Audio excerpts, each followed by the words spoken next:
गांव में शादी के मौके पर एक आदमी अपने पड़ोसी से चारपाई मांगने गया।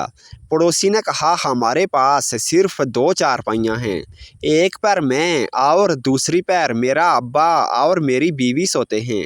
आदमी जल कर बोला, चारपाई नहीं देनी तो ना दो, लेकिन सोया तो तरतीब से करो। बीवी, हमारे गांव में पहला 24 घंटे बोलने वाला रेडियो मेरे अब्बू लाए थे। शोहर, अपनी माँ के बारे में ऐसा नहीं बोलते पगली। तब से शोहर घर से फरार। या अल्लाह, अपने हबीब के सदके हमारी वो तमाम ख़ताएँ माफ़ कर दे जो हमारी दुआएं कबूल नहीं होने देती। आमीन। एक बार आप भी आमीन कहकर चैनल को सब्सक्राइब कर दें। शुक्रिया। बाबा जी कहते हैं, किसी लड़की के चेहरे पर बुरी नज़र डालकर गुनाह कमाने से बेहतर है कि उसके पाँव देखकर अस्तगफार कह के सवाब कमा लें।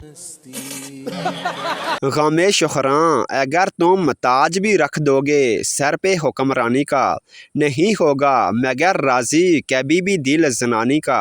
मैं तारे तोड़ कर लाया तो वो कहने लगी मुझको, ये वो तारे नहीं जो शोहर लाया था फलानी का। एक बच्चा रोता हुआ माँ के पास आया। माँ, क्यों रो रहे हो? बच्चा, अब्बू दीवार पर कील गाड़ रहे थे तो उनके हाथ पर हथौड़ी लग गई। माँ, बहादुर बच्चे ज़रा सी बात पर रोते नहीं, तुम्हें तो हंसना चाहिए था। बच्चा, मैं हंसा ही तो था। पप्पू नया तबलीग से वापस आया और अपनी बीवी से बहस की, फिर उसको मारने लगा। दोस्त ने पूछा, इसे क्यों मार रहे हो? पप्पू बोला, ये दाढ़ी नहीं रखती। दोस्त ने कहा, औरतों की तो दाढ़ी नहीं आती। पप्पू बोला, मुझे पता है मगर ये इरादा तो करे। शोहर ने बेगम को नई गाड़ी लेकर दी और उसे एक अनमोल नसीहत कर दी, कोशिश करना इसे ज़बान जितना तेज़ मत चलाना। कुछ शरीर लड़कों ने कॉलेज के बोर्ड पर लिख दिया, 50% लड़कियां बेवकूफ़ होती हैं।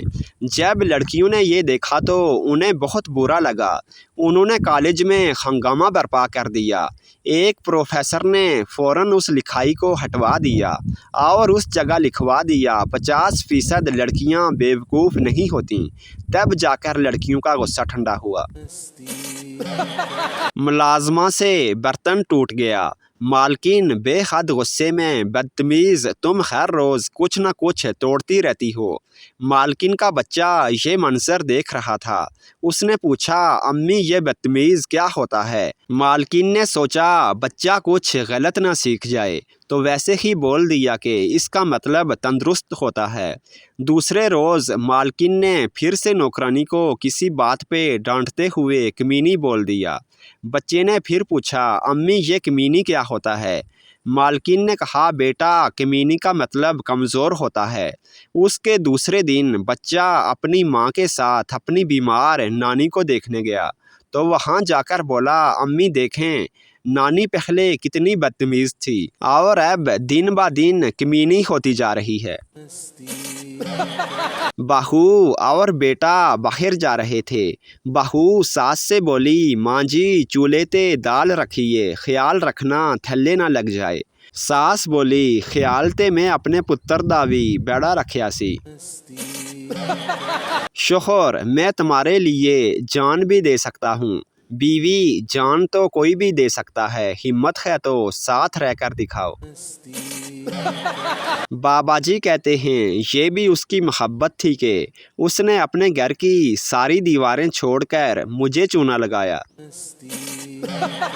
किराएदार, मैंने सुना है इस घर में जिन भूत और रूहें आती हैं। मालिक मकान, पता नहीं भाई जी, मुझे तो खुद मरे हुए 12 साल हो गए हैं। एक लड़का जंगल में सैर के लिए गया। अचानक उसके सामने शेर आ गया। शेर को देखकर वो ज़मीन पर लेट गया और सांस रोक ली। शेर उसके पास आया और उसके सर पर हाथ फेर कर बोला, ना पुत्र, ए बेगैरती, रिछ नाल ही करया करो।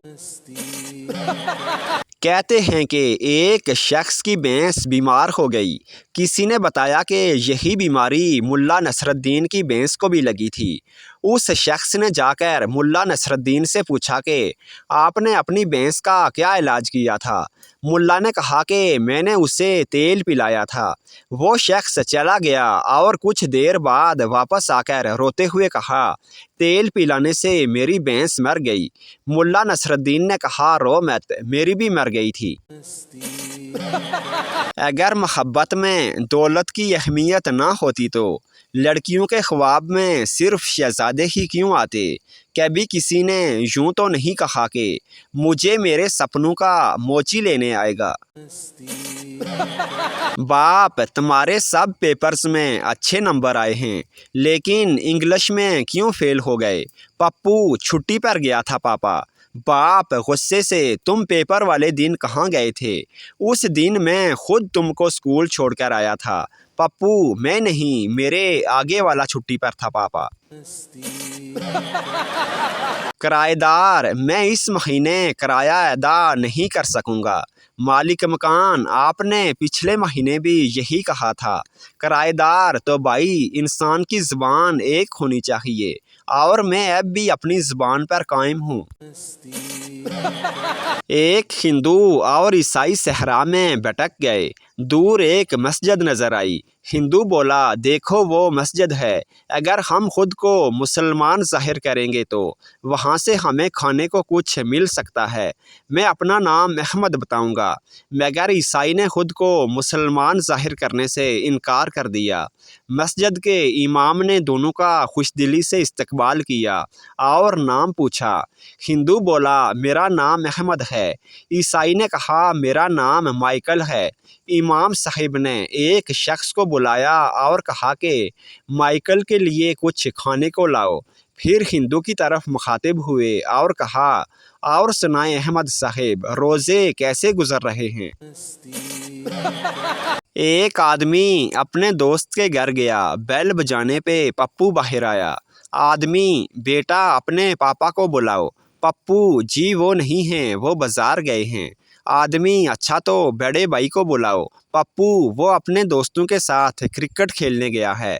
आदमी, अच्छा आपकी अम्मी तो घर पर होंगी। पप्पू, नहीं, वो अपनी सहेलियों के साथ पिकनिक पर गई हैं। आदमी गुस्से से बोला, अबे तू अकेला घर पर क्या कर रहा है, तू भी कहीं चला जाता। पप्पू बोला, हाँ तभी तो मैं यहाँ अपने दोस्त के घर आया हूँ। उम्र 18 साल, अपना टाइम आएगा। उम्र 35 साल, अपना टाइम आएगा। उम्र 45 साल, अपना टाइम आएगा। उम्र 58 साल, अपना टाइम आएगा। और फिर एक दिन डॉक्टर कहता है, रिश्तेदारों को बुला लें, इनका टाइम आ गया है।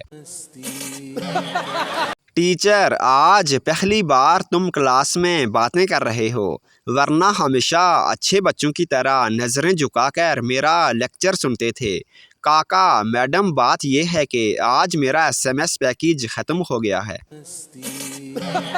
माँ घबराई हुई बोली, बेटा जल्दी घर आओ, बहू को फालिज का अटैक हो रहा है। मुंह टेढ़ा, आंखें ऊपर और गर्दन घूम गई है। बेटा बोला, अम्मी आप फिक्र ना करें, वो सेल्फी ले रही होगी। पहला दोस्त, उस लड़की के इसरार पर तुमने शराब, सिगरेट नोशी, शतरंज, आवारागर्दी वगैरह तर्क कर दी। दूसरा दोस्त, बेशक। पहला दोस्त, फिर तुमने उससे शादी क्यों नहीं की। दूसरा दोस्त, मैंने सोचा इतनी मुश्किल से ज़िंदगी सुधरी है तो अब उसे दोबारा जहन्नम बनाने की क्या ज़रूरत है। एक लड़की ने मेडिकल स्टोर से दवाई ली और स्टोर वाले से कहा, भाई चीनी भी दे दो। दुकानदार ने कहा, ये मेडिकल स्टोर है, यहाँ चीनी नहीं मिलती।